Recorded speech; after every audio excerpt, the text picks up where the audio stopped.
हरे कृष्णा। आप सब लोग का स्वागत है भक्ति वैभव कोर्स में। हम लोग स्टडी कर रहे हैं श्रीमद् भागवत अध्याय नंबर 5। तो हमने कल श्लोक नंबर 31 तक के पर्पट्स पूरे कर लिए थे और कारण सृष्टि किस प्रकार घटित होती है उसको हमने देखा था। और अभी हम यहाँ पे जो स्टडी कर रहे हैं इस चैप्टर में, इसे एक्चुअली सर्ग कहा जाता है। सर्ग यानी कि प्राइमरी क्रिएशन, जो भगवान द्वारा किया जाता है। फिर सेकेंडरी क्रिएशन आप थर्ड कैंटो में पढ़ेंगे और उसके कुछ छोटे छोटे अंश इसी स्कंद में भी आएंगे, बट नॉट डिटेल। तो ये कार्य सर्ग के दो पार्ट होते हैं। एक होता है कारण सृष्टि, ये पहला हमने जो स्टडी किया श्लोक नंबर 21 से लेकर 31 तक, और इसके आगे का भाग 32 से लेकर 35 उसको कार्य सृष्टि कहा जाता है, जिसमें ब्रह्मांड जो है उसकी उत्पत्ति होगी। उस ब्रह्मांड का बेसिकली ब्रह्मांड के अंदर चीजों को मिलाकर एक सुटेबल घर बनाया जाएगा जिसमें जाके हम रह सकते हैं। उसे कार्य सृष्टि कहते हैं, राइट। तो हम जहां पे कल रुके थे श्लोक नंबर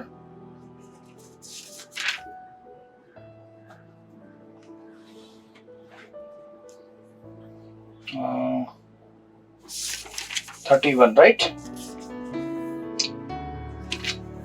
31 बराबर है।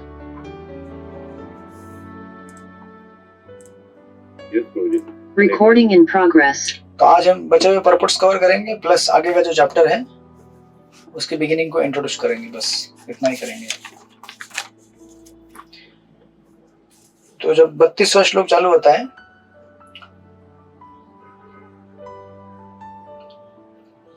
बत्तीसवें श्लोक में कहते हैं,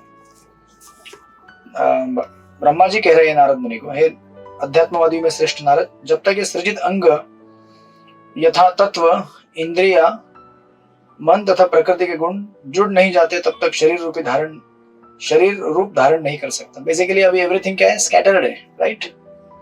इसको हमें एक साथ लाना है। और सबसे पहले जब इसको एक साथ लेके आएंगे, आप देखेंगे श्लोक नंबर 33 से, श्लोक नंबर 33 अगर आप पढ़ेंगे तो प्रभुपाद उसमें अनुवाद में देखेंगे, इस प्रकार जब पूर्ण पुरुषोत्तम भगवान की शक्ति के बल से सब एकत्र हो गए तो सृष्टि से मूल तथा गौण कारणों को स्वीकार करते हुए यह ब्रह्मांड अस्तित्व में आ गया। सो बेसिकली घर तैयार हो गया अभी, राइट। इसके अंदर जीवों का प्रवेश तब हो पाएगा जब उनके लिए रहने लायक जगह बनेगी, राइट। सो दैट्स व्हाई इस चैप्टर के अंत तक आपको ये ब्रह्मांड पूरा करके देंगे, राइट। प्रभुपाद अगर आप जाएंगे तो श्लोक नंबर 32 के पर्पट में लिखते हैं, जीवों की विविध प्रकार के शरीर संरचनाएं उन विभिन्न प्रकार की मोटर कारों जैसी हैं, जिन्हें विभिन्न पुर्जों को जोड़ करके निर्मित किया जाता है। जब मोटर कार तैयार हो जाती है तो चालक उसमें बैठता है और अपनी इच्छा अनुसार उसे चलाता है। 18.61 भगवद गीता का कोटेशन दिया है वहां पे, ब्रह्मयान सर्वभूतानि यंत्ररूढ़ानि मायया। जीव मानव शरीर रूपी यंत्र पर आरूढ़ है और शरीर रूपी मोटर कार भौतिक प्रकृति के वश में रहकर चलती फिरती है। ठीक उसी तरह जिस तरह रेलगाड़ी यंत्र के मार्ग निर्देशन में रहकर चलती है, राइट। लेकिन फिर प्रभुपाद कहते हैं, लेकिन ये जीव शरीर नहीं है, वे तो शरीर रूपी यान से पृथक होता है। लेकिन कम बुद्धि वाले भौतिक विज्ञानी शरीर के अंगों के जोड़े जाने की विधि को नहीं जान पाता, जो इंद्रिया मन तथा गुण के रूप में होते हैं। तो जब भी अब कोई अगर जन्म लेता है संसार में गर्भ से, माता के गर्भ से, तो हम थोड़ी ना ये सब चीजें देखते हैं। हालांकि ये लोग एनालिसिस करते हैं इस तरह से कि यूनिसेल्युलर था तो मल्टीसेल्युलर हो गया, बट बिकॉज इनको जीवन का स्रोत मालूम नहीं है, जीवन कहां से प्रकट हुआ वहां पे, इसलिए ये भौतिक विज्ञानी समझ बैठते हैं कि ये शरीर जो मांस का गोला है ये क्या है, यही अपने आप में एक जीव है। जब ये मरेगा तो मर गया, फिर उसका अस्तित्व खत्म हो गया। जबकि इस तरह से आप इसको प्रेजेंटेशन देखेंगे यहाँ पे भागवत का, तो आपको पता चल रहा है कि कैसे अलग अलग चीजें जुड़कर घर बनेगा, फिर उस घर के अंदर जीवात्मा प्रवेश करेगा। सबसे पहले ब्रह्मांड बनेगा, राइट। ये उसका सैंपल है यहाँ पे अभी एक। इस तरह से जीवों की अलग अलग योनियां बनाई जाएंगी। रमेश मोदी ब्रो, क्या हुआ, कुछ बोलना चाहते हैं? राइट। इसलिए प्रभु वहां पे कहते हैं प्रत्येक जीव आध्यात्मिक स्फुल्लिंग है, परम पुरुष का अंश है, और जिस तरह पिता पुत्र के प्रति दयालु होता है, उसी तरह भगवत कृपा से प्रत्येक जीव को स्वल्प स्वतंत्रता दी गई है कि वह प्रकृति के गुणों पर प्रभुत्व जताने के लिए स्वेच्छा से कर्म करे। और प्रभुपाद एक सुंदर एनालॉजी यहाँ पे देते हैं कि ये सब संसार, ये खेल, ये दुनिया है ना, क्यों बनाया गया? क्यों बनाया गया? जिस प्रकार रोते हुए बालक को चुप करने के लिए खिलौना थमा देता है, उसी तरह भगवान की इच्छा से मोहग्रस्त जीवों को भगवान के प्रतिनिधि के नियंत्रण में अपनी अपनी इच्छित वस्तुओं पर प्रभुता जताने की छूट देने के लिए सारी भौतिक सृष्टि बनाई गई है, राइट। यानी कि हम लोग क्या है, अपना अपना खिलौना लेकर खेल रहे हैं अभी। तो अलग अलग जो उपाधियां हमने बनाई हुई हैं, कोई स्त्री बना है, कोई पुरुष बना है, कोई पशु बना है, कोई पंछी बना है। तो कभी किसी ने उड़ने की इच्छा की होगी तो पंछी बन गया है, किसी ने मांस भक्षण करने की इच्छा की होगी, बाघ बन गया है, किसी ने पानी में ज्यादा तैरने की इच्छा की होगी, जो ज्यादा स्विमिंग करते हैं ना, मैं स्विमिंग करके आया था एक जगह पे बट वो कभी कभी पिकनिक थोड़ा सा। बट अगर जो रहते हैं ना, कोई एडिक्ट होते हैं, स्विमिंग करते हैं, कंपटीशन करते हैं, उनका जीवन मतलब स्विमिंग की रेस जीतना है, तो स्विमिंग करने के लिए कितना आसक्ति रहेगा उसके अंदर, कहीं मछली ना बन जाए अगले जीवन में, क्योंकि इच्छा है ना तैरते रहने का, यहां से वहां छलांग मारते रहने का। तो इसलिए जो लोग सिर्फ वेजिटेरियन भी बने रहना चाहते हैं, उनके लिए भी खतरा है कि मैं वेजिटेरियन हूँ, साग खाता हूँ, तो अगले जन्म में साग खाने का हिरण बन जाएगा वो, साग खाने के लिए तो यहाँ इस भौतिक जगत में आप जब तक भगवत परायण नहीं बनेंगे, हर चीज में खतरा है ना। है ना, मच्छर कैसे बनते हैं जो दूसरे का खून चूसते हैं, राइट तो अगर कोई इस तरह से खून चूसने वाला है तो मच्छर बन जाएगा अगले जीवन में, राइट।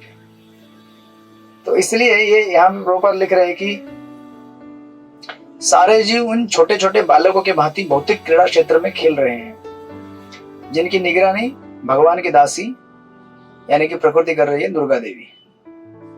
और ये सारे जीव क्या करते हैं, वे इस दासी या माया को सर्वे सर्वा मानकर परम सत्य को स्त्रीलिंग दुर्गा देवी आदि मान बैठते हैं, राइट। तो इस तरह से हम लोग क्या कर रहे हैं, संसार में खेल रहे हैं। खेल ही तो है, और क्या है ये, राइट। ऐसा खेल है ना जो आप कभी जीत नहीं पाएंगे। और अब एंट्री किया है, लेकिन रिंग छोड़ के बाहर भी नहीं जा सकते, और इसमें तो मजा आता है बॉक्सिंग का मैच में एंट्री किया है आपने, रिंग में एंट्री करना तो हमारा चॉइस था। एक बार डिसीजन ले लिया कि रिंग में एंट्री करना है तो कर लिया, लेकिन अभी रिंग में एंट्री करने के बाद मालूम पड़ा है कि ये तो जीत नहीं सकते हम मैच, लेकिन मैच छोड़ के भी नहीं जा सकते आप। आपका एक टाइम ड्यूरेशन है, जो भी हमारा जीवन काल है, 20 साल, 30 साल, 50, 60, 70, 80, 90, वो पूरा हुए बगैर हम उसको छोड़ भी नहीं सकते। ये भौतिक शरीर एक स्पोर्टिंग ग्राउंड है हमारे लिए, एंट्री किया है ना इसके अंदर, इसको भोगने जाओगे तो एक जोर से थप्पड़ बैठता है, इसको भोगोगे और तो जीव बोलते हैं हाँ थोड़ा सा भोगने दो, थोड़ा सा एक्स्ट्रा खा लीजिए, थोड़ा तीखा खा लीजिए, या ज्यादा ऑयल ले लीजिए, ज्यादा मीठा खा लीजिए। आप सबको पता है क्या होता है, यू नो, स्पेशली जब एज थोड़ा आपको बढ़ जाएगा तो कितना कंट्रोल करना पड़ता है। किसी पार्टी में जाते हैं, ये नहीं खाएगा, वो नहीं खाएगा, वो नहीं खाएगा, वो नहीं खाएगा, फिर क्या खाएगा, दुखी हूं मैं, कुछ नहीं खाऊंगा कुछ नहीं खा सकता मैं, यू नो। लेकिन उसको देख देख के दुखी भी होता है। जवान लोग खा रहे हैं रसगुल्ला, गुलाब जामुन भर भर के, पनीर की सब्जी खा रहे हैं, पनीर टिक्का, और मैं खाली देख रहा हूं। तो ऐसा मैच है जहां पे आप एंट्री करेंगे, पिटते रहेंगे खाली, लेकिन फिर मैच छोड़ भी नहीं सकते, पिटते रहो। तो अभी इससे बाहर निकलने के लिए हमको क्या करना पड़ेगा? पहले जानना पड़ेगा कि इसका अधिष्ठाता कौन है सबसे पहले, राइट? तो अभी हम लोग क्या, अभी ठीक है, यहाँ पे इतना तो कम से कम प्रभुपाद लिख रहे हैं कि दुर्गा देवी को मान बैठते हैं वो, लेकिन संसार थोड़ी हर कोई किसी न किसी को तो मानने वाला कोई तो है, लेकिन संसार नास्तिकों से भरा हुआ है। प्रभुपाद लिखते हैं, मूर्खम बाल तुल्य भौतिकवादी दासी रूप भौतिक प्रकृति की अवधारणा से ऊपर नहीं उठ पाते, किंतु भगवान के बुद्धिमान सयाने पुत्र भलीभांति जानते हैं कि भौतिक प्रकृति के सारे कार्य भगवान द्वारा उसी प्रकार नियंत्रित होते हैं जिस तरह दासी अविकसित बालकों के पितारूप अपने स्वामी के अधीन रहती है, राइट? So like that. तो इस तरह से ये मैदान हमारे लिए बना के छोड़ दिया, राइट? शरीर के अंग यथा इंद्रिया महत्त्व द्वारा निर्मित है, जो कि हमने देखा डिटेल में 21 से लेकर 31 तक। और जब भगवान की इच्छा से ये अंग एक साथ जुड़ जाते हैं तो भौतिक शरीर अस्तित्व में आते हैं और जीव को इसे अपने आगे के कार्यों के लिए उपयोग में लाने दिया जाता है। इसकी व्याख्या आगे दी गई है। तो सबसे पहले क्या होगा? सबसे पहले एक भगवान इस भौतिक सृष्टि का क्रिएशन करेंगे, मतलब ब्रह्मांड को बनाएंगे पहले सबसे ठीक ठाक। इस ब्रह्मांड के अंदर कैसे अनेक अनेक भाग बनेंगे, राइट? जिसकी तुलना विश्व रूप से की जाएगी, भगवान के विराट रूप से की जाएगी। फिर वही एग्जैक्ट रेप्लिका एक एक इंडिविजुअल जीव के लिए ब्रह्मा जी बनाएंगे बाद में, one by one, right? So now अब जैसे अभी यहां से 33 से लेकर श्लोक नंबर 42 तक, है ना? फिर कहते हैं, इस प्रकार जब पूर्ण पुरुषोत्तम भगवान की शक्ति के बल से ये सब एकत्र हो गए तो सृष्टि से मूल तथा गौण कारणों को स्वीकार करते हुए यह ब्रह्मांड अस्तित्व में आ गया, राइट? तो प्रभुपाद पर्पट में हमेशा हमको क्लैरिफाई करते हैं, जैसे भौतिक विज्ञानी समझते हैं कि अपने आप एक मॉलिक्यूल था, एक एटम था, दूसरा एटम था, दोनों साथ में आ गए, अपने आप पानी बन गया, हाइड्रोजन प्लस ऑक्सीजन H2O बन गया। ऐसे नहीं बनते अपने आप, बिना भगवान के कार्यान्वित करने के, उसके या भगवान की शक्ति के एक उसको एक्टिवेट करके वो एक साथ नहीं आता है। हाइड्रोजन नहीं बनता है, H2O नहीं बनता है वैसे ही, राइट? ऐसा नहीं है कि वे, और यहाँ पे प्रभुपाद क्लियर करते हैं, इस श्लोक में स्पष्ट उल्लेख हुआ है कि सृजन के लिए भगवान अपनी विभिन्न शक्तियां प्रयुक्त करते हैं। ऐसा नहीं है कि वे स्वयं भौतिक जगत में रूपांतरित हो जाते हैं, जैसा कि भौतिकवादी मायावादी लोग समझते हैं कि जो ब्रह्मन है, एक तो पहले वो लोग की धारणा ही गलत है, भगवान को फॉर्मलेस मानते हैं, बिना किसी रूप का। फिर कहते हैं कि वही ब्रह्मन रूप लेने के लिए प्रकट होता है और वही इस संसार में अपने आप को विस्तारित कर देता है। वैसा नहीं है, भगवान अभिन्न है अपने शक्तियों से, शक्तिमान है तो शक्तियां हैं उसके पास, अपनी शक्तियों को काम में लगा देता है। जैसे बड़े बड़े जो उद्योगपति है, उनकी शक्ति है, क्या है? उनके पास पैसा है, तो अपने उद्योग में लगा देते हैं, चलो यहाँ पे 1000 लेबर काम करो, वहां 1000 लेबर काम करो, बिल्डिंग खड़ा करो, रसायन बनाओ, बेचो, उसको पैसा लेके आओ, जो थोड़ा उसमें बांट देगा, बाकी पैसा अपने बैंक में रखेगा, राइट? वे अपनी विभिन्न शक्तियों द्वारा तथा अपने पूर्ण अंशों द्वारा अपना विस्तार करते हैं, लाइक दैट। तो यहाँ पे फिर प्रभुपाद डिटेल में कहते हैं कि किस प्रकार फिर कारणलक्षी विष्णु जो कारण सागर में पहुड़ कर बैठे हुए हैं, उनके शरीर से सहस्त्र ब्रह्मांड निकलते हैं, उनके रोमकूप से, राइट? तो वो एक ब्रह्मांड के अंदर जो क्रिया होती है उसका ये डिस्क्रिप्शन वहां पे हमने देखा 31 से लेकर 32 तक कि कैसे कैसे सारे एलिमेंट तैयार होते हैं। अब एक ब्रह्मांड कैसे पूरा घटित होगा बाद में, सारे एलिमेंट साथ में आकर, वो यहाँ से 1 by 1 डिस्क्राइब किया गया है। फिर वही भगवान क्या करते हैं, सबसे पहले कारणोदक्षाय विष्णु है, वही भगवान अपने आप को विस्तार करके गर्भोदक्षाय विष्णु के रूप में हर ब्रह्मांड के अंदर एंट्री करेंगे। फिर वही भगवान हर ब्रह्मांड के अंदर गर्भोदक्षाय विष्णु अपने आप को विस्तार करके शिरोदक्षाय विष्णु के रूप में हर अणु और एटम और हर जीवात्मा के अंदर प्रवेश करेंगे। बिना भगवान के कुछ भी एक्टिवेट नहीं होता है। समुद्र मंथन की लीला आपने पढ़ी होगी, समुद्र मंथन, मंदराचल पर्वत, उसको उठा के लेके जाने तक नीचे जो है ना समंदर में डाला, लेकिन डूबने लगा तो नीचे भगवान कच्छ रूप में आ गए, राइट? ऊपर से अजित है, उसको पकड़ के बैठे कि ये गिर ना जाए। नीचे कश्यप रूप में भगवान कुर्मा अवतार हैं, जो उसको बेस बना के उसके ऊपर बैठे हैं, और स्वयं मंथन करने वाले भी भगवान ही है, राइट? और इतना ही नहीं, उनके अंदर जो शक्तियां हैं, असुर और दानव है ना, देवताओं के अंदर शक्तियों के रूप में भी, गुणों के रूप में वही प्रकट होते हैं उनके अंदर, सत्वगुण रजोगुण के रूप में, ताकि क्रिया जल्दी जल्दी हो सके। तो हर स्थिति में भगवान ही काम में आते हैं, हम अपनी शक्ति से कुछ भी नहीं कर सकते, राइट। तो इस तरह से फिर प्रभुपाद उस पर फर्स्ट पैराग्राफ के अंत में लिखते हैं, 3-4 लाइनों में लास्ट के, उनके नाभि कमन देखिए क्या कैसे लिखा है, यह महाविष्णु पुनः गर्भोदकशाही विष्णु के रूप में प्रत्येक ब्रह्मांड में प्रवेश करते हैं और वहां यह नाग जैसे शेष अवतार पर लेटे रहते हैं, शेष नाग के ऊपर। उनकी नाभि से कमलनाल फूट निकलता है, मतलब लोटस का स्टेम, और इस कमल के ऊपर ब्रह्मांड के स्वामी ब्रह्मा उत्पन्न होते हैं। तब ब्रह्मा इस ब्रह्मांड के भीतर सभी प्रकार के जीवों को उनकी इच्छा अनुसार विभिन्न प्रकार का आकार प्रदान करते हैं। दैट इज सेकेंडरी क्रिएशन, विसर्ग कहते हैं उसको, जो ब्रह्मा जी बनाएंगे फिर सारे जीवों को, राइट। इन सब तत्वों का इस्तेमाल करके जो भी तत्व बने हैं ना अभी, वे सूर्य, चंद्रमा तथा अन्य देवताओं को भी उत्पन्न करते हैं। इसलिए ब्रह्मा जी को क्या कहा गया है, आदिदेव कहा गया, राइट। अतः इस भौतिक सृष्टि के मुख्य शिल्पी स्वयं भगवान है, जैसा कि भगवद गीता में कहा गया है। वे ही प्रकृति के सारे चर तथा अचर प्राणियों को उत्पन्न करने के लिए निर्देश करते हैं।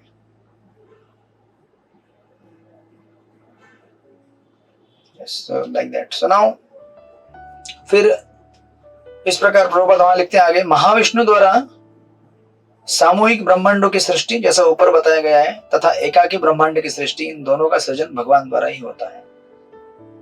तो कैसे होता है, नाउ लेट डिस्क्रिप्शन आएगा वन बाय वन। क्या हो रहा है फिर अभी यहाँ से जो 34 श्लोक है, यहां से स्टार्ट होगा।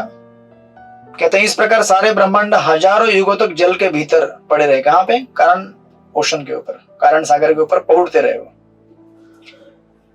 समस्त जीवों के स्वामी ने उनमें से प्रत्येक में प्रवेश करके उसे पूरी तरह सजीव बनाया। कौन उसमें एंट्री कर गया, गर्भोदकशाही विष्णु, राइट। प्रॉपर में क्लियर करते हैं जीव और भगवान में क्या अंतर होता है, आप लोग पढ़ लीजिएगा उसको। गर्भोदकशाही विष्णु को हिरण्य गर्भ भी कहा गया है, परपट में लिखा गया है।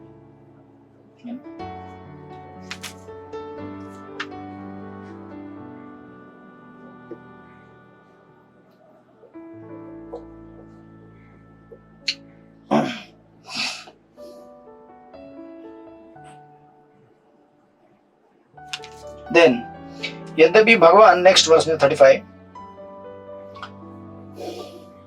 यद्यपि भगवान महाविष्णु कारण सागर में शयन करते रहते हैं, किंतु वे उससे बाहर निकलकर और अपने को हिरण्य गर्भ के रूप में विभाजित करके प्रत्येक ब्रह्मांड में प्रविष्ट हो गए। उन्हीं को क्या कहा गया है, गर्भोदकशाही विष्णु, राइट, जो ब्रह्मांड में प्रवेश करते हैं। नाउ यहां से जो स्टार्ट होता है, इसका अभी कनेक्टिंग लिंक जाएगा आपका नेक्स्ट चैप्टर के साथ। नेक्स्ट चैप्टर का टाइटल क्या है, पुरुष सूक्त कंफर्म्ड, पुरुष सूक्त की पुष्टि। तो अभी ये बड़ा अटपटा टाइटल है। आपने पुरुष सूक्त तो सुना होगा ना, जो तिरुपति बालाजी या सब साउथ इंडिया के टेंपल में बहुत बार लगाते हो, है ना, सहस्त्र शीर्षा पुरुषा, आपने सुना होगा। सुबह सुबह लगाते हैं। सुबह क्यों लगाते हैं, क्योंकि सृष्टि का, क्रिएशन का टाइम हो गया है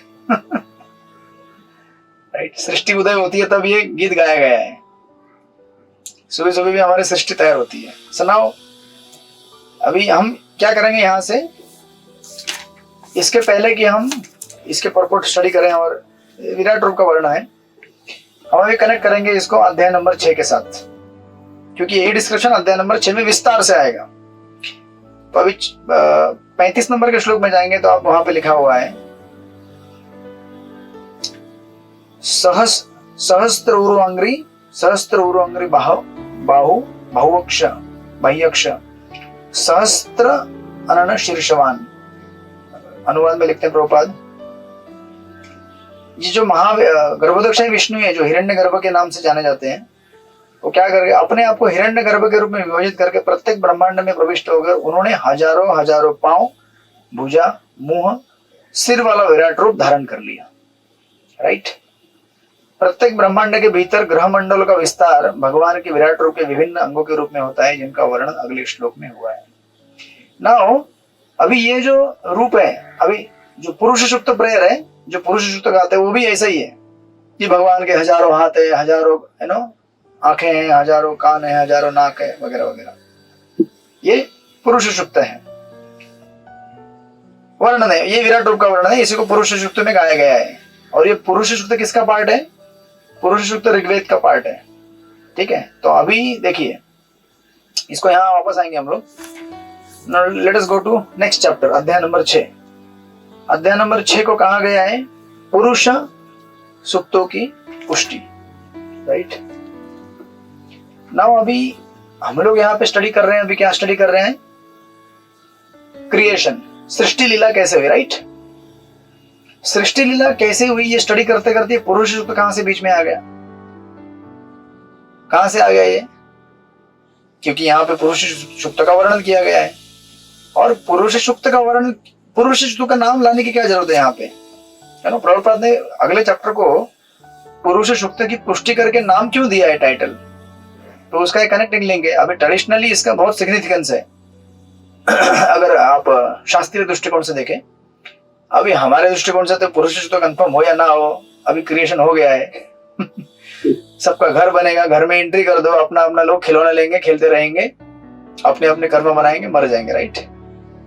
बट अभी इसका हिस्ट्री स्टडी करना है, तो मैंने आपको एक चार्ट दिया था ऑलरेडी व्हाट्सएप में। उस चार्ट को आपने इसमें स्टडी कर चुके हैं पहले। किसमें? भक्ति शास्त्री के शुरुआत में जब आपने ईशोपनिषद का स्टडी किया होगा, जो हमारे पुराने स्टूडेंट, यहाँ पे 1-2 स्टूडेंट है पिछले बैच के मेरे, तो उनको मैंने आपका ईशोपनिषद ने लिया था ये बैच का, और किसने लिया था? मैंने तो डायरेक्ट गीता स्टार्ट किया था। तो जब भी आप भक्ति शास्त्र स्टार्ट करते हैं तो आपको वैदिक शास्त्र का पूरा एक समर दिया जाता है कि वैदिक शास्त्र का डिवीजन क्या है, कौन से शास्त्र कहाँ पे क्या विभाग है। तो वो चित्र मैंने आपको ग्रुप में दिया है, मैं तो मेरे फोन में देख रहा हूँ, यहाँ पे आप अपने इसमें देख सकते हैं। चाहो तो आपको स्क्रीन यहाँ पे दिखा देते हैं, शेयर स्क्रीन। ये दिखाने की जरूरत है कि नहीं? आपके पास दिख रहा है ना, सामने है आपके पास, मोबाइल में दिख रहा है ना? हाँ, ठीक है। तो अगर आप इस चित्र को देखेंगे, इस चित्र में थोड़ा सा गड़बड़ है जो कि करेक्ट करेंगे।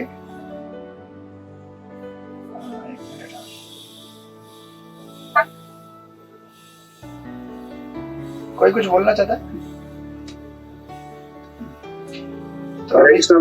हाँ बोलिए प्रभु जी। प्रभु जी इसमें जो लिखा है ना, कुछ वर्ड नहीं है, कहकर समझ नहीं आ रहा क्या लिखा है। हाँ तो वही समझाने जा रहा हूँ, चिंता मत कीजिए। हाँ, तो आपको दिखेगा इसमें ऐसा लिखा हुआ है भारतीय विचार, यानी कि Indian philosophy, Indian philosophy system, मतलब भारत का जो दर्शन शास्त्र है, फिलोसॉफी, उसके क्या भाग हैं, राइट।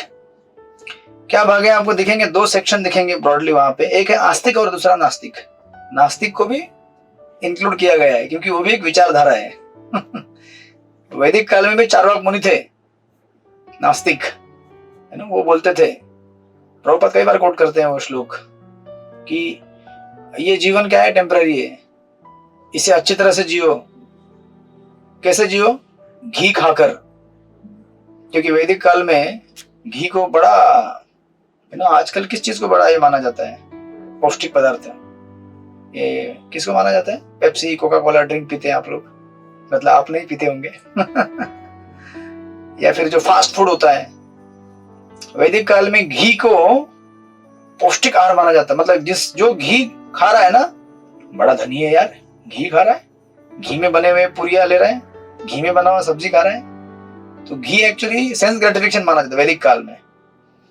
तो वो चार्वाक मुनि कहते हैं, उनका श्लोक है, प्रभुपाद कई बार कोट करते हैं, ऋणम कृत्वा, है ना, वो मुझे पूरी तरह याद नहीं आ रहा, बट इससे ऐसे स्टार्ट होता है। ऋणम यानी कि ऋण ले लो आप, मतलब आपको अगर घी चाहिए ना, चाहे आप उधार लो, चोरी करो, कुछ भी करो, घी लेके आओ, खाओ, मजा करो, क्योंकि इसके बाद तो जिंदगी है ही नहीं। तो चोरी करोगे तो भी कुछ होने वाला है नहीं आपको अगले जन्म में, कर्म है नहीं आपका। उधार लोगे तो पैसा चुकता करोगे नहीं तो भी चलेगा, क्योंकि ये जीवन मरने के बाद कौन देखने को आएगा किसका उधार क्या है। ऐसे नास्तिक फिलोसोफर भी वैदिक टाइम में होके गए हैं, उसको चार्वाक कहते हैं। तो इसलिए उसका भी एक सेक्शन दिया है वहां पे। तो इंडियन फिलोसॉफी के 2 सेक्शन है, आस्तिक और नास्तिक। आपको नास्तिक में दिखेगा सीधा बुद्धवाद, जैनवाद और चार्वाक। तो बुद्धवाद को नास्तिक इसलिए कहा गया है क्योंकि भगवान बुद्ध तो भगवान के अवतार है, बट उनको नास्तिक इसलिए कहा जाता है क्योंकि उन्होंने भगवान को डिनाई किया, राइट। है भगवान नहीं, लेकिन उस समय ऐसी स्थिति हो गई थी जो आपको पता है कि उनको ऐसा बताना पड़ा कि भगवान है नहीं, मेरी बात सुनो। इनडायरेक्टली कहे कि मैं भगवान, मतलब भगवान की बात मनवा रहे हैं लेकिन इस तरीके से। और जैनिज्म में तो भगवान को मानते नहीं, उनको मतलब अपना एक सिस्टम है, तपस्या करते हैं वो लोग, जो भी है व्हाटएवर। बाहर जाके हल्ला मत कीजिएगा, नास्तिक हैं आप लोग। But this is the way it is analysed and this is the fact. Now next, इस तरह आपको दिखेगा आस्तिक। आस्तिक यानी कि जो भगवान में विश्वास रखते हैं, उसके ये 6, तो आपने सुना होगा 6 सिस्टम्स ऑफ फिलोसॉफी इंडिया में। 6 दर्शन शास्त्र हैं जो कि आपने प्रथम स्कंद के पूर्वपाद के परपट में पढ़ा था कि किसी भी भागवत वक्ता को इन 6 सिस्टम्स ऑफ फिलोसॉफी में प्रवीण होना चाहिए, राइट। तो सांख्य, जो नीचे नाम दिया है, किसने वो दिया था? सांख्य, और वैशेषिका, मीमांसा, योग जो पतंजलि ने दिया है, न्याय जो गौतम ने दिया, और फिर फाइनली वेदांत। टॉप क्या है? वेदांत सूत्र, वेदांत जो व्यासदेव ने दिया है। और उस वेदांत के अंदर फिर 2 डिवीजन पढ़ते हैं, द्वैत और अद्वैत, यानी कि पर्सनल फिलोसॉफी, इम्पर्सनल फिलोसॉफी, सविशेषवादी, निर्विशेषवादी। तो जो द्वैत है वो क्या है? सविशेषवादी है, भगवान को साकार रूप में देखते हैं, और जो अद्वैत है वो निराकार रूप है, राइट। तो इसमें शंकराचार्य आगे और फलाने फलाने बहुत सारे उनके जो भी होके गए हैं परंपरा में, मायावादी लोग जो भी हैं। तो हमको उस पार्ट में नहीं जाना है, हम द्वैत पार्ट में हैं। द्वैत में भी 3 सेक्शन आते हैं, श्रुति, स्मृति और वो न्याय नहीं है, या न्याय है, बराबर है, श्रुति, स्मृति और न्याय, ठीक है। यहां तक सबको समझ में आया? चार्ट में दिया है स्ट्रेट, ये डिवीजन है भारतीय दर्शन शास्त्र का। तो अभी श्रुति और स्मृति और न्याय, ये 3 प्रोमिनेंट डिवीजन है द्वैत के अंदर, वेदांत के अंदर। और वेदांत को सबसे बड़ा अथॉरिटी माना जाता है क्योंकि वेदांत छोड़ के जो पीछे सारे है ना, ये सांख्य, सांख्य मतलब वो कपिल मुनि वाला नहीं जो भागवत के 3रे स्कंद में दिया हुआ है, वो कपिल मुनि नहीं है, ये अलग कपिल है, ये नास्तिक कपिल है। तो ये सांख्य, वैशेषिका, मीमांसा, योगा और न्याय, ये सारे क्लियरली भगवान को डिफाइन कर देने। इसमें तो बहुत सारे तो नास्तिक ही है। नास्तिक मतलब वो क्या कहते हैं कि किसी कारणों का एक कारण है लेकिन वो क्या है मालूम नहीं उनको, राइट। सो नाउ नीचे अगर आप आएंगे, हमको डिस्कशन करना है श्रुति और स्मृति में और न्याय में। श्रुति, स्मृति और न्याय, ठीक है। तो श्रुति क्या होता है? आपने कई बार सुना होगा श्रुति शास्त्र या फिर स्मृति शास्त्र। श्रुति शास्त्र मतलब ये लिखा हुआ नहीं है कहीं, मतलब जैसे आज हमारे पास भागवत है, श्रीमद् भागवत महापुराण, वो किस कैटेगरी में आता है? स्मृति में आता है। देखिए आप वहां पे स्मृति के अंदर डिवीजन है, कितने डिवीजन से? 3 डिवीजन है, इतिहास, पुराण और पंचरात्र। तो इसमें इतिहास कौन सा हो गया? महाभारत, रामायण, ये इतिहास हो गया। पुराण कौन से हो गए? 18 पुराण। पंचरात्र है, राइट। और श्रुति के अंदर 4 डिवीजन है। वहां पे लिखते समय मैंने एक एरर किया जिसको करेक्ट करता हूं अभी। श्रुति के अंदर 4 डिवीजन है, संहिता, ब्राह्मण, अरण्यका और उपनिषद। वो गलती से न्याय लिखा वहां पे मैंने, वो लास्ट का वर्ड उपनिषद है, और वो हमारा डिस्कशन का पॉइंट यहाँ पे आएगा अभी। तो श्रुति मतलब बेसिकली जो लिखा हुआ नहीं है, जो प्रिंटेड नहीं है। स्मृति मतलब जो प्रिंट करके लिख के रखा हुआ है ऑलरेडी, जैसे आज हमारे पास महाभारत है, रामायण है, भगवत गीता, सब लिख के रखा हुआ है, राइट। इसको स्मृति कहते हैं। तो श्रुति क्या है? श्रुति मतलब जो सृष्टि के प्रारंभ में जितने भी ऋषि मुनि थे उनको भगवान ने क्या किया? अपने बारे में ज्ञान उनके हृदय में रिवील किया, प्रकट किया, और वो ज्ञान उन्होंने सबको बांटा, लिख के नहीं रखा कहीं पे भी। फिर एक ऋषि ने अपने शिष्य बनाए और अपने शिष्य को बताया, उस शिष्य ने सुना और अपने शिष्य को बताया। इस तरह से ये मतलब नॉलेज बाय वर्ड्स स्प्रेड होता गया, राइट। या इन वन सेंस ऐसा नॉलेज जो लिख के रखा नहीं गया है लेकिन रिवील होता है हार्ट के अंदर, उसको श्रुति कहते हैं, राइट। और बाद में लोगों ने नॉट एग्जैक्टली सुन के कॉपी करके आगे बढ़ाया, उतना तो स्मृति हो जाएगा। That is the difference between Shruti and Smriti, right. तो श्रुति मतलब रिवील्ड नॉलेज जो कि इटरनली एग्जिस्टिंग है इस सृष्टि में। इसलिए देखिए कभी कभी आपने देखा होगा कुछ लोग ऐसे होते हैं या कुछ सिद्धांत ऐसे हैं शास्त्रों के जो आपको पढ़ के भी समझ में नहीं आते, लेकिन हृदय में रिवील होते हैं बहुत सारे सीक्रेट्स। इसलिए वो भागवत में कौन सा श्लोक है ना, महाजनो येन गतस्य पंथा धर्मस्य तत्त्वं निहितं गुहाय, महाजनो येन गतस्य पंथा धर्मस्य तत्त्वं निहितं गुहाय, मतलब धर्म के जो तत्व है वो कहाँ पे मौजूद है, आचार्यों के हृदय के अंदर।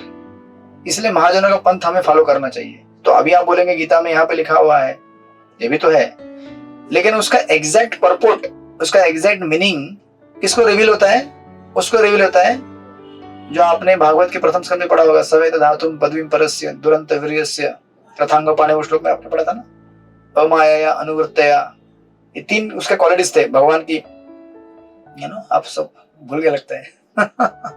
फर्स्ट कैंटो 3rd चैप्टर में था शायद, 2nd चैप्टर या 3rd चैप्टर में था ये, कि जो अनन्य भाव से भक्ति करता है उसके हृदय के अंदर ये ज्ञान प्रकट होता है। तो ये ज्ञान यहाँ पे है ऑलरेडी, बट इसका इंपोर्ट उसके हृदय में प्रकट होता है, right. So it is something like that. तो बेसिकली इन सिंपल भाषा में श्रुति शास्त्र मतलब जो ऑलरेडी एग्जिस्टिंग है, खाली हम जब ध्यान तपस्या भक्ति करेंगे तो अपने हार्ट में वो ज्ञान रिवील हो जाएगा। समझ में आया आपको श्रुति मतलब?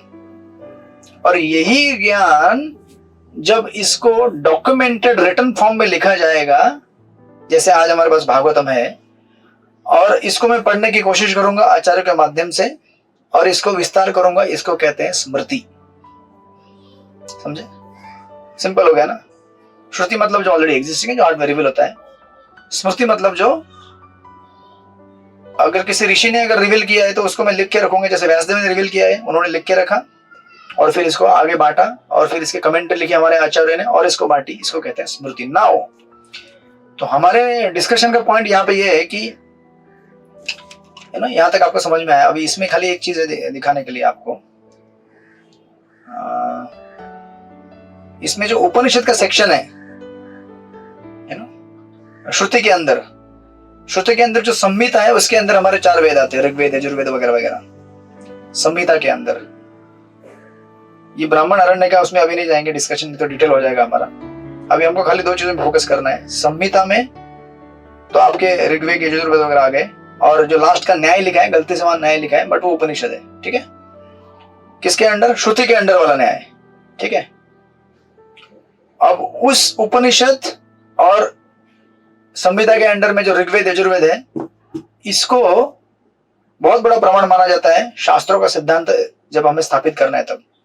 इसलिए देखिए, जितने भी हमारे आचार्य हैं पूर्व काल में, जितने भी आचार्य होके गए हैं, और एक्चुअली किसी भी संप्रदाय को अगर बोनाफाइड होना है ना, किसी भी संप्रदाय को अगर बोनाफाइड संप्रदाय मानना है, तो उसका ना इन 3 चीजों के ऊपर कमेंट्री होना चाहिए, श्रुति, स्मृति और न्याय, तीनों के ऊपर।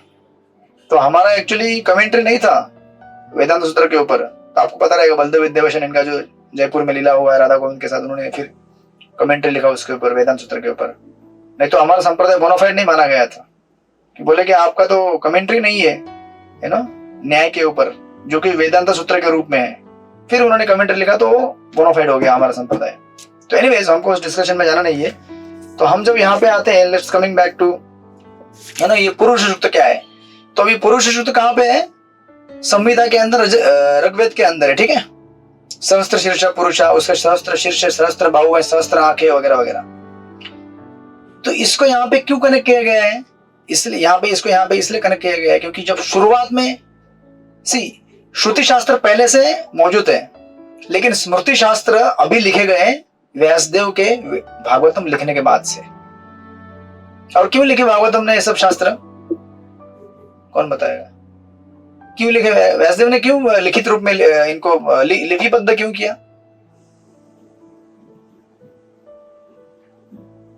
कलयुग में याद शक्ति नहीं रहेगी, सबकी बुद्धि कम हो गई। कलयुग में बुद्धि कम है। एक साल पहले फर्स्ट कैंटो में जो पढ़ाया था वो याद नहीं है अभी। ऐसा नहीं कि आप लोग खाली भूल जाते हैं, मैं भी भूल जाता हूँ। मैं रिवाइज करता हूँ तो मुझे याद आता है। अभी मुझे चार्ट भूल गया था, मैं चार्ट कहाँ था, फिर मैंने ढूंढ के निकाला वो गूगल ड्राइव में, यहाँ पे कोने में बैठा हुआ था वो, हमारा जो भी श्रुति है, हमारे लिए श्रुति वही है। तो वहां से ढूंढ के निकाला, फिर देखा चार्ट, ओके ये ऐसा ऐसा होता है, याद, तब याद हुआ मुझे। फिर बाद में आधा 15 मिनट तो मैं समझ में नहीं आया कि मैंने, क्योंकि वो न्याय डबल आ गया। मतलब क्या हो गया यहाँ पे, न्याय यहाँ पे क्यों है वापस? ये पहले भी मुझे याद आया था बट मैंने करेक्शन करके नहीं रखा वहां पे, तो अभी याद आया कि डबल हुआ है वो, वहां पे गलती से न्याय है, वहां पे उपनिषद है। फिर अभी क्लास के बाद उसको करेक्ट करना पड़ेगा, नहीं तो फिर नेक्स्ट टाइम वापस रेफर करूंगा, फिर वापस 15 मिनट सर खुज लाऊंगा, ये न्याय क्यों आया डबल यहाँ पे, राइट? तो तो अभी क्या होता है कि श्रुति शास्त्र जो है उनको बड़ा प्रमाण माना जाता है। उसके अंदर ऋग्वेद है, उस ऋग्वेद के अंदर सहस्त्र शीर्ष पुरुष है, ऐसा पुरुष तो गाया गया है। अब हमारी लड़ाई किसके साथ है? मायावादियों के साथ। अभी हमारा कोर सब्जेक्ट मैटर आ गया। हम लोग क्या है? हम लोग हैं साकारवादी, और ये जो मायावादी है निराकारवादी है। और सृष्टि के मतलब कलयुग के प्रारंभ में सबसे पहले कौन से आचार्य आए? बुद्धिज्म के बाद कौन आया? शंकराचार्य, राइट? शंकराचार्य के बाद फिर रामानुजाचार्य आए, फिर मध्वाचार्य आए, फिर चैतन्य महाप्रभु और हमारे 6 गोस्वामी, और इस तरह से विस्तार हुआ।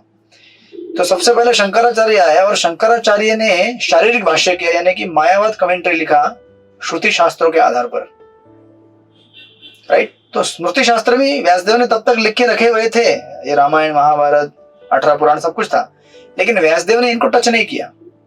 सॉरी, शंकराचार्य ने क्या किया? श्रुति में से, संहिता के अंदर से ये सब संहिता के अंदर भी नहीं गए, वो डायरेक्ट उपनिषद के अंदर गए। उपनिषद में से भी टोटल 108 उपनिषद है, राइट? उन्होंने उसमें से 2 प्रोमिनेंट उपनिषद ढूंढ के निकाले, चांडोग्य उपनिषद और बृहद अरण्यक उपनिषद। इसलिए आप देखिए मायावादी के बहुत सारे कमेंट्री उसके ऊपर रहती है, चांडोग्य उपनिषद, बृहद अरण्य उपनिषद। और उन्होंने ऐसे 10 उपनिषद निकाले, उसके ऊपर कमेंट्री किया और सिद्ध कर दिया कि भगवान निराकार है। तो अभी ये सारी चीजें व्यासदेव ने लिखी हुई है, उपनिषद तो व्यासदेव ने बनाए हुए हैं, ठीक है ना? विमल मधुमती माता जी, विमल मधुमती माता जी को बड़ा प्रश्न हो गया है कि ये क्या चल रहा है। लगता है उनको आवाज नहीं पहुंच रही है। हरे कृष्ण कृष्ण कृष्ण हरे हरे, हरे राम राम राम हरे हरे। ठीक है, तो विमल मधुमती माता जी आप है जगह पे हैं? ये क्या चल रहा है सब? अच्छा, नेटवर्क आपका प्रॉब्लम है क्या? ओके ओके ओके, मैं वही सोच रहा हूँ कि क्या हो गया है। तो अभी सिंपल है, 10 मिनट में क्लियर हो जाएगा, फिर हमारा चैप्टर भी पूरा हो जाएगा। हाँ, वही बता रहा हूँ, चिंता मत कीजिए, 10 मिनट में क्लियर हो जाएगा कंफ्यूजन। और फिर अगले क्लास से हम 6ठा चैप्टर चालू लेने के लिए रेडी हो जाएंगे। तो अभी क्या हुआ है कि जो देखिए, जब सबसे पहले शंकराचार्य आए, शंकराचार्य के पहले के व्यासदेव आके जा चुके हैं। व्यासदेव ने तो बहुत सारे शास्त्र दिए, उसमें श्रुति भी था और स्मृति भी था। श्रुति के अंदर उपनिषद आते हैं, उपनिषद हैं, उनको लिपिबद्ध कर दिया व्यासदेव ने, और स्मृति को भी लिपिबद्ध करके दे दिया। लेकिन अभी प्रॉब्लम क्या है, ये शंकराचार्य जो पहले है, तो शंकराचार्य मायावाद का विस्तार करने के लिए, अपने कारण के लिए, तो शिव जी है, लेकिन अपने अपने कारण है जिनको आप जानते हैं। तो ये लोग जब इन्होंने कमेंट्री लिखा, शारीरिक भाष्य उपनिषद के आधार पर, और उसमें से भी 108 में से इन्होंने 2 ही उपनिषद उठाए, बृहद अरण्यक उपनिषद और चांडोग्य उपनिषद स्पेशली।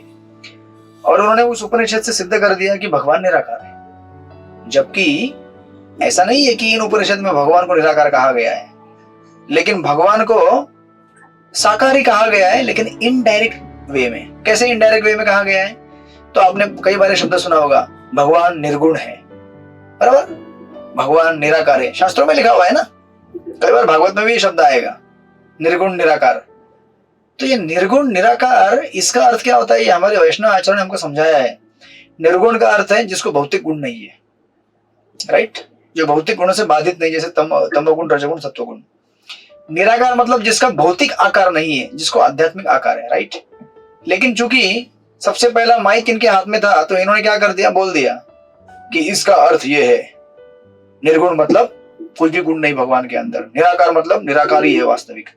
निराकार मतलब जिसको भौतिक आकार नहीं, आध्यात्मिक आकार है। तो इस तरह से इन्होंने क्या कर दिया, ये जो शंकर संप्रदाय के जो भी आचार्य थे, इन्होंने इन उपनिषदों का इस्तेमाल करके, जिसमें इनडायरेक्ट तरीके से भगवान को वर्णित किया गया है, एस्टैब्लिश करके रख दिया कि भगवान निराकार है, राइट। तो अभी बड़ा प्रॉब्लम है। तो अभी जब इसके बाद हमारे वैष्णव आचार्य प्रकट हुए, जैसे रामानुजाचार्य, मध्वाचार्य, श्री चैतन्य महाप्रभु, इन्होंने फिर एकदम धुआंधार बल्लेबाजी की। इन्होंने क्या किया, इन्होंने कहा अच्छा ऐसा है क्या, हम आपको सिद्ध करके दिखाएंगे कि भगवान कैसे साकार है। आपके ही जो उपनिषद के और आपने कमेंट्री लिखा है, उस कमेंट्री के और उपनिषद के माध्यम से हम सिद्ध करके दिखाएंगे कि भगवान कैसे आकार वाले हैं। तो उन्होंने एक्सप्लेनेशन दिया जो मैंने आपको दिया। उन्होंने समझाया निराकार मतलब जिसका भौतिक आकार नहीं है, निर्गुण मतलब जिसको भौतिक गुण छू नहीं सकते, या जिसको भौतिक गुण नहीं है, जिसको आध्यात्मिक गुण है। तो उन्होंने भी सिद्ध कर दिया, तो वो भी हक्का बक्का रह गए, राइट। बट अभी देखेंगे लड़ाई चलती रहती है ये। और ये जो पुरुष युक्त प्रेयर है, ये पुरुष युक्त प्रेयर स्पेशली यहाँ पे जब आता है भागवत में, जिसका वर्णन ऋग्वेद में किया गया है और उपनिषदों में किया गया है। और चूंकि उपनिषद से हमारे आचार्यों ने सिद्ध कर दिया था कि भगवान साकार है, और मायावादी लोगों ने सिद्ध कर दिया कि भगवान निराकार है। अच्छा, मायावादी लोगों ने क्यों सिद्ध कर दिया निराकार है, और उन्होंने यही 2-3 उपनिषद क्यों उठाए, क्योंकि और उन्होंने स्मृति शास्त्र का आधार क्यों नहीं लिया भगवान को सिद्ध करने के लिए कि भगवान निराकार है कि आकार है। उन्होंने श्रुति शास्त्र का आधार क्यों लिया, उपनिषद का, क्योंकि उपनिषद में लैंग्वेज टेढ़ा मेढ़ा है, सामान्य आदमी को समझ में नहीं आता है। अभी अगर आपको कुछ समझ में नहीं आया, जो मैं समझाऊंगा वही आप समझेंगे ना, आप तो स्वीकार करेंगे हाँ आपने जो बताया वही सही है। एक तो हमारे पास समझने का टाइम नहीं है, दिमाग नहीं है, आप जो बोलेंगे वही सही है, बराबर ना। अब इतना लॉजिक लगाने का टाइम दिमाग लगाने का टाइम नहीं है हमारे पास समझने के लिए, सुनने के लिए। तो ये जो सबसे पहले शारीरिक भाष्य लिखा गया, इसमें जो कमेंट्री उन्होंने दिया उसको लोगों ने स्वीकार किया, हाँ बोले ऐसे ही है, राइट। और उसमें क्या है कि शब्दों को अलग तरीके से इंटरप्रेट करने का मौका बहुत है। जब निर्गुण बोल दिया तो आप कोई भी उसको किसी भी तरह से बोल सकते हैं, निर्गुण मतलब कोई आकार नहीं है, कोई गुण नहीं है, सिद्ध हो गया ना। लेकिन इसका रिवर्स अगर आप स्मृति शास्त्र लेंगे, जैसे भगवत गीता लेंगे आप, जो कि स्मृति शास्त्र का एक पार्ट है, हालांकि वो भी ईशोपनिषद में आता है, लेकिन अगर आप भागवत लेंगे या गीता लेंगे तो कई बार वहां पे डायरेक्ट भगवान का साकार रूप का वर्णन आता है, बराबर। जैसे आप पढ़ेंगे भागवत का प्रथम स्कंद का 3रा अध्याय, इतने सारे अवतारों का लिस्ट दिए गया है, सारे साकार रूप में। अंत में सबको देने के बाद फिर कहते हैं कि ये सारे अवतार क्या हैं, भगवान श्री कृष्ण से निकलते हैं, इसके सारे स्तोत्रों के मूल अवतार है भगवान श्री कृष्ण। इतना स्ट्रेट फिलोसॉफी है, इसीलिए शंकराचार्य ने भागवत को कभी स्पर्श भी नहीं किया या फिर उनके अनुयायियों ने कभी इसको हाथ भी नहीं लगाया, क्योंकि इसमें तो डायरेक्ट डिस्क्रिप्शन है भगवान का। तो इसको अगर हाथ लगाएंगे तो डायरेक्ट एस्टेब्लिश होता है ना कि डायरेक्ट भगवान। और ये किसने लिखा, व्यासदेव ने लिखा हुआ है, इसको अभी गलत भी साबित नहीं कर सकते। व्यासदेव अथॉरिटी माने गए हैं वेदांत सूत्र के और ये सारे शास्त्रों के लिखे हुए। तो इन्होंने क्या कर दिया, इन्होंने कहा कि देखो भाई, उपनिषद में से भी ये उपनिषद इंपॉर्टेंट है 10, उसमें से भी चांडोक्य उपनिषद और बृहदारण्य उपनिषद, और इसमें से गिनो चुने कुछ ऐसे पैरा निकाल कर उन्होंने कह दिया भगवान निर्गुण निराकार है। अच्छा, लेकिन उसके बारे में क्या, जो स्मृति शास्त्र है, इतिहास, पुराण, महाभारत, रामायण, नहीं, उसका कुछ संबंध, इसको कुछ ज्यादा महत्व नहीं है, वो तुच्छ दर्जा के, मतलब तुच्छ नहीं बोला ऐसा बोले, लेकिन उसका कुछ ज्यादा इंपॉर्टेंस नहीं है। इंपॉर्टेंट श्रुति है, श्रुति पहले से है, स्मृति अभी लिखा गया है। इस तरह से उन्होंने स्मृति शास्त्र को साइडलाइन कर दिया, क्योंकि स्मृति शास्त्र से डायरेक्ट प्रूव होता है। भगवान गीता में कहते हैं मन मना भव मद भक्तो मध्याजी माम नमस्कुरु, मेरे ऊपर ध्यान करो। जब भगवान खुद कह रहे मेरे ऊपर ध्यान करो, तो अभी इसको कौन रिफ्यूट करेगा, इसको कौन चैलेंज करेगा, कोई नहीं कर सकता, राइट। हालांकि शंकराचार्य ने शारीरिक गीता के ऊपर कमेंट लिख के भी उसको इंटरप्रेट किया है ना। और जो डॉक्टर राधाकृष्ण की फिलोसॉफी प्रभुपाद कई बार कोट करते हैं, है ना, आपने सुना होगा वो, कि कृष्ण कहते हैं कि किसके ऊपर ध्यान करना चाहिए, जो कृष्ण के अंदर एक तत्व है उसके ऊपर। प्रभुपाद कहते हैं कृष्ण के अंदर कोई तत्व नहीं, कृष्ण और तत्व एक ही है, कृष्ण के ऊपर ध्यान करने के लिए कहा है, राइट। तो इस तरह से ये पूरा, अभी देखिए इसका अभी अंतिम छोर क्या है, मतलब इसका कंक्लूजन यहाँ पे। तो अभी इन लोगों ने इस तरह से गड़बड़ करके रख दिया था, लेकिन जब श्रीमद् भागवत में आप यहाँ पे आते हैं 6ठे अध्याय में, और खास करके यहाँ से 35वें श्लोक से जब स्टार्ट होता है 5वें अध्याय के, ये वर्णन क्या है, पुरुष युक्त वर्णन है, राइट। और ये पुरुष युक्त कहाँ पे दिया गया है, कहाँ पे दिया गया है? ऋग्वेद में, बराबर, जो कि श्रुति का एक पार्ट है, जिसको मायावादी लोग मानते हैं कि हाँ ये बोनाफाइड शास्त्र है। और हमारे इन शास्त्रों को बोनाफाइड मतलब ऐसा नहीं बोलते कि बोनाफाइड नहीं बोलते, इतना इंपॉर्टेंट नहीं है, ऐसा करके साइड लाइन कर देते हैं। लेकिन हमारे आचार्य इतने तगड़े हैं, उन्होंने क्या किया, उन्होंने भागवत में देखा, ओके, भागवत में यहाँ पे छठे स्कंद, दूसरे स्कंद के छठे अध्याय में सेम पुरुष सूक्त प्रेयर दिया गया है जो कि ऋग्वेद में दिया गया है। यहाँ भी वही वर्णन है, एक ऐसा पुरुष है जिसके हजारों हाथ है, हजारों कान है, हजारों नाक है। तो इसीलिए इस चैप्टर का नाम क्या दिया गया है? पुरुष सूक्त कंफर्म हो गया। कैसे कंफर्म हो गया? वहां जो ऋग्वेद में दिया गया है पुरुष सूक्त, ये वही पुरुष सूक्त है जो यहाँ भागवत में दिया गया है। दोनों का डिस्क्रिप्शन मेल खाता है ना। इसका मतलब क्या सिद्ध हो गया कि श्रुति यानी कि ऋग्वेद या फिर उपनिषद जिनमें भगवान का इस तरह से वर्णन है वो, और स्मृति यानी कि पुराण, ये महाभारत, रामायण और स्पेशली भागवत पुराण, ये सब क्या है? समान स्तर पे है, कोई ऊंचा या नीचा नहीं है। आपको समझ में आया कि ना डिस्कशन? चित्रलेखा सखी माता जी समझ में आया कि नहीं आया? जो उसमें दिया गया है वही यहाँ पे दिया गया है। देखो इससे सिद्ध क्या होता है कि वहां जो दिया है यहाँ पे दिया, मतलब वो भी और ये भी दोनों ऑथेंटिक है, क्योंकि वही चीज यहाँ भी दी गई है। और स्पेशली सबसे इंपॉर्टेंट चीज यहाँ पे ये दी गई है, ऋग्वेद में जब डिस्क्रिप्शन आता है पुरुष सूक्त का कि एक ऐसा पुरुष है जिसके 1000 हाथ है, 1000 कान, 1000 नाक है, उसमें वो कौन पुरुष है ये नहीं बताया गया है। इसीलिए आप अगर दक्षिण भारत में जाएंगे तो दक्षिण भारत में अगर स्पेशली कांचीपुरम में जाएंगे, 2 सेक्शन है, शिव कांची और विष्णु कांची। शैवाइट भी है वहां पे और वैष्णव भी है। दोनों मंदिरों में सेम पुरुष सूक्त बचता है, क्योंकि ऋग्वेद में वो लिखा नहीं गया है कहीं पे कि ये पुरुष कौन है। तो वो अपने हिसाब से बोलते हैं ये शिव जी है, वैष्णव बोलते हैं ये विष्णु है। ये तो मजा है है ना। इसलिए दोनों जगह बचता है पुरुष सूक्त। लेकिन भागवत में जब आप आएंगे यहाँ पे तो सिद्ध होता है कि वो पुरुष कौन है, वो हिरण्यगर्भ कौन है, गर्भदक्ष है विष्णु, ये विष्णु है, शिव नहीं है वो, राइट। इस तरह से मल्टीपल एंगल से ये चैप्टर का बेनिफिट है, इसका सिग्निफिकेंस है।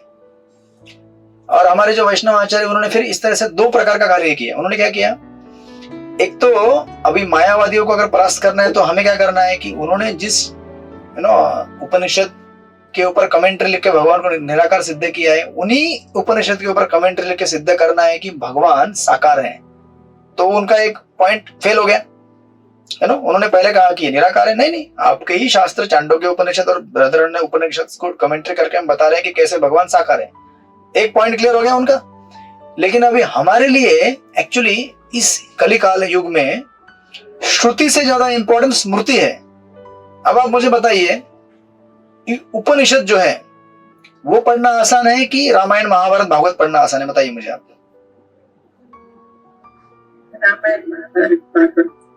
कभी आपने एक आधा उपनिषद पढ़ा?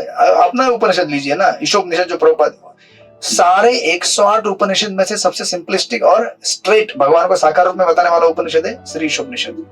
लेकिन वो भी अगर बिना कमेंट्री के पढ़ेंगे तो टेढ़ा मेढ़ा लगता है राइट। तो उपनिषद समझना आसान है कि भागवत पुराण पढ़ के, of course Bhagavata Purana is multiple combination of itihasa purana, सब कुछ भागवत में सब कुछ है एक्चुअली। बट भागवत में स्टोरीज भी है, भागवत में भगवान का डायरेक्ट वर्णन है, भगवान का डायरेक्ट रूप है, राइट। तो इसीलिए इस युग में हमारे लिए स्मृति शास्त्र बड़े इंपॉर्टेंट है। बिना स्मृति शास्त्रों के प्रचार हमारा कठिन हो जाएगा बहुत, राइट। और स्मृति शास्त्र हमारे लिए ज्यादा रिलेवेंट है। इसलिए हमारे आचार्यों ने क्या किया, सबसे पहले मायावाद को रिफ्यूट करने के लिए उन्होंने जो श्रुति शास्त्र है जैसे उपनिषद, इनके ऊपर भी टीका की और उससे सिद्ध कर दिया कि भगवान कैसे साकार है। प्लस लेकिन उतने से काम नहीं बनेगा ना, क्योंकि स्मृति शास्त्र के, श्रुति शास्त्र के ऊपर दी गई टीका जैसे ईशोपनिषद के ऊपर सबको समझ में आने वाली है नहीं, बहुत टेढ़ी मेढ़ी है। भले हम लिखें कमेंट्री, लेकिन पढ़ने में बड़ा कठिन जाता है वो, राइट। इसलिए उन्होंने दूसरा कार्य क्या किया कि स्मृति शास्त्र के ऊपर भी उन्होंने क्या किया, एग्जॉस्टिव कमेंट्री किया। और जहां जहां सिमिलर पॉइंट आता है, समानता आती है श्रुति और स्मृति की, वो सिद्ध करके दिखाने की कोशिश की। जैसे यहाँ पे दूसरे स्कंद के 6ठे अध्याय में यह आएगा कि यही पुरुष सूक्त प्रेयर श्रुति में भी दिया गया है। इसका मतलब क्या है कि श्रुति और स्मृति दोनों समान है। और इवन कलयुग के लिए स्मृति ज्यादा इंपॉर्टेंट है। और इसके ऊपर उस श्रुति में जो पुरुष शुक्त प्रेयर दिया गया है उसमें वो पुरुष कौन है बताया नहीं गया है, लेकिन यहाँ पे बताया गया है वो पुरुष कौन है। राइट, वो पुरुष कौन है? गर्भोदक्षाई विष्णु। राइट, तो सिद्ध हो गया। और इसीलिए प्रभुपाद ने उस चैप्टर का टाइटल क्या दिया है? पुरुष सुक्त की पुष्टि हो गई। इस तरह से अब बोलिए, क्या समझ में आया, क्या समझ में नहीं आया? मुझे पुरुष सुक्त की जो मतलब ये प्रार्थना है मतलब क्षीणोदक्षाई विष्णु के लिए इसका अर्थ है। गर्भोदक्षाई विष्णु, ये प्रार्थनाएं नहीं है, ये आपको सभी ये देवताएं गाते हैं, नहीं ऐसा नहीं मतलब, लेकिन ये डिस्क्रिप्शन पहले से ऋग्वेद में दिया गया है कि एक ऐसा पुरुष है जिसके 1000 हाथ है, 1000 कान है, 1000 नाक है। राइट, वहां पे तो नहीं बताया गया कौन सा पुरुष है ये, लेकिन भागवत में यहाँ बताया गया है ये कौन है? गर्भोदक्षाई विष्णु। मतलब सबसे पहले कारण सागर है, उसमें क्षीरोदक्षाई विष्णु बैठे हुए हैं। राइट, उनके शरीर से अनेक असंख्य ब्रह्मांड निकलते हैं और हर ब्रह्मांड के अंदर वही कारणोदक्षाई विष्णु अपने आप को विस्तार करके गर्भोदक्षाई विष्णु के रूप में उसमें अंदर प्रवेश करते। राइट, और उनका यह वर्णन है कि इस पुरुष को 1000 हाथ है, 1000 कान है, 1000 नाक है। राइट, ये उनका वर्णन है। रमेश मोदी प्रभु क्या हो गया? सर दर्द हो रहा है? ऊपर चला गया सब, हवा से उड़ के गए।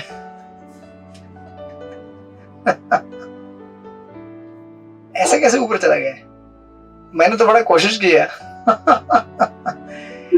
अच्छा, कितने लोगों को अभी तक क्लियर नहीं हुआ है? शायद मैंने चार्ट दिखा के आपको डरा दिया। सिंपल मैंने बताना चाहिए था, स्मृति और श्रुति, दैट्स इट। बोलिए विमल मधुमती माता जी। क्लियर हुआ तो काफी हद तक हो गया। काफी हद तक हुआ है, मतलब थोड़ा बाकी है। सिंपल डिस्क्रिप्शन है। क्लियर हुआ तो क्या क्लियर नहीं हुआ? क्या क्लियर नहीं हुआ बताइए। नहीं क्लियर हो गया तो मुझे दोबारा से एक बार ये वीडियो ऑडियो सुन लेंगे ना तो बहुत अच्छे से क्लियर हो जाएगा। मतलब मुझे लेक्चर पोस्ट करना बाकी है, आप कह रहे हैं? ओके, और किसको नहीं समझा?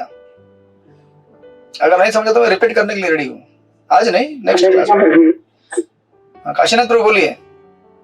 हरे कृष्ण प्रभु, जन्नत नाम प्रभु जी, मेरा एक प्रश्न है सर जी, क्या मैं वो पूछ सकता हूँ?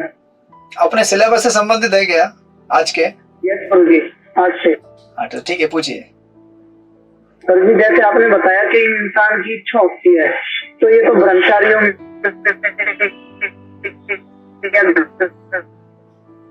तो इनका प्रश्न टेक्निकल प्रश्न नहीं है, व्यवहारिक प्रश्न है। मुझे लगा ये समझ में आया कि नहीं, उससे संबंधित है। अभी आपका आवाज कट हो रहा है, आपका आवाज ही फ्रीज हो गया।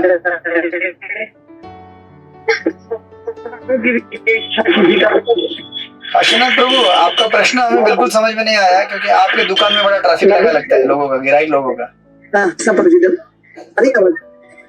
अभी आ रही है। पर जी मेरा यही प्रश्न है कि जैसे हम ब्रह्मचारी हैं या गृहस्थ में हैं, भक्ति में आ जाते हैं, कई बार मतलब मध्यम अधिकारी भी हो जाता है या सुपर भी हो जाता है, पर ऐसा जो आपने बताया कि एक इच्छा है, जो इच्छा है मेटल डिजायर है, वो मेटल डिजायर तो मतलब कभी भी जैसे मैंने बहुत अपने लाइन में मैंने अपने आप को भी देखा है या कहीं भी देखा है, क्योंकि मेटल इच्छा है या भौतिक में गृहस्थ के अंदर भी आ जाती है, किसी और के अंदर भी आ जाती है कि टॉफी खाने की भी इच्छा हो तो उसको दोबारा जन्म लेना पड़ेगा। तो इससे तो मुक्त होना बहुत टफ है। हरिनाम जपना भी आसान है, भगवान की सेवा करना भी आसान है, बट मेटल डिजायर से जो है ना इच्छा मुक्त होना वो बहुत मुश्किल है। तो इस चीज को तो फिर तो डर बैठ गया कि हाँ भाई दोबारा फिर आना पड़ेगा। मेरी एक इच्छा कि मैं घूमने जाऊं, हल्का सा इच्छा कर लिया मैंने। तो अभी आपका प्रश्न क्या है? प्रभु जी हरे कृष्णा। अरे इनका तो पूरा होने दीजिए। हरे कृष्णा।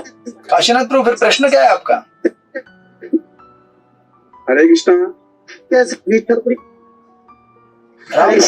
राम भद्र हरि प्रभु, 1 मिनट उनको पूर्ण तो करने दीजिए। हो गया प्रभु जी, मेरा प्रश्न यही था। तो इसीलिए मैं कह रहा हूँ कि पुरुष सूक्त प्रेयर में पढ़ना चाहिए और समझना चाहिए कि पुरुष सूक्त कैसे पुष्टि हो जाती है उसकी ऋग्वेद से। वो बात भी सही है, पर मैं वही कह रहा हूँ, अभी मेरा प्रैक्टिकल नहीं हो पाया उस तरीके से कि मैंने बहुत सी मेरे केक खाने की इच्छा है, पेस्ट्री खाने की इच्छा है, या कुछ भी है, तो उस चीज को बहुत मुश्किल होता है। फिर मेरे सबसे ज्यादा मेरी लाइफ में है ना, सबसे ज्यादा डर जो है भक्ति के अंदर वो यही है, डिजायर। तो हम सबका भी वही डर है जो आपका डर है। तो मतलब आप और हम एक साथ हैं, पुरुष सूक्त कंफर्म।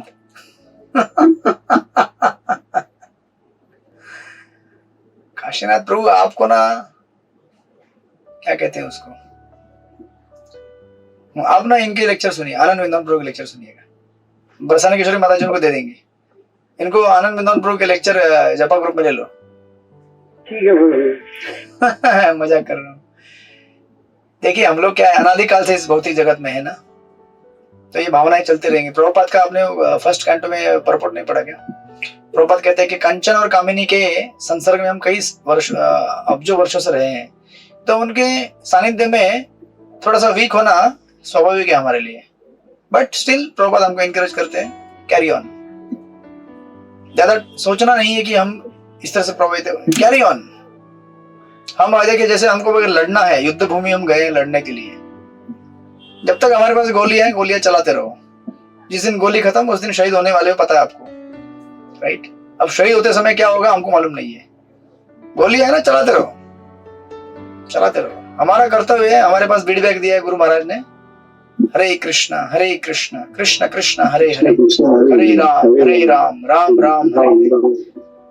वो इसलिए वो उस दिन भक्तिनाथ ठाकुर का कोटेशन डाला था ना मैंने, वो एक दूसरे माता जी ने डाला था, चाहे भौतिक इच्छा हो या ना हो, नींद आए या ना आए, यू नो, कुछ भी आप जब करते रहो। मतलब मैं आज तक ऐसे प्रैक्टिस करता आ रहा हूँ, क्योंकि ये अभ्यास करते करते भगवान की कृपा मांगते मांगते ये धीरे धीरे चला जाएगा, एक दिन में खत्म होने वाला नहीं है। क्योंकि हमारा जो एसोसिएशन रहा है कांचन और कामिनी के साथ बड़ा तगड़ा रहा है कई जन्मों से, राइट? बड़ा में टिके रहना है इस तरह से भक्तों के संग में।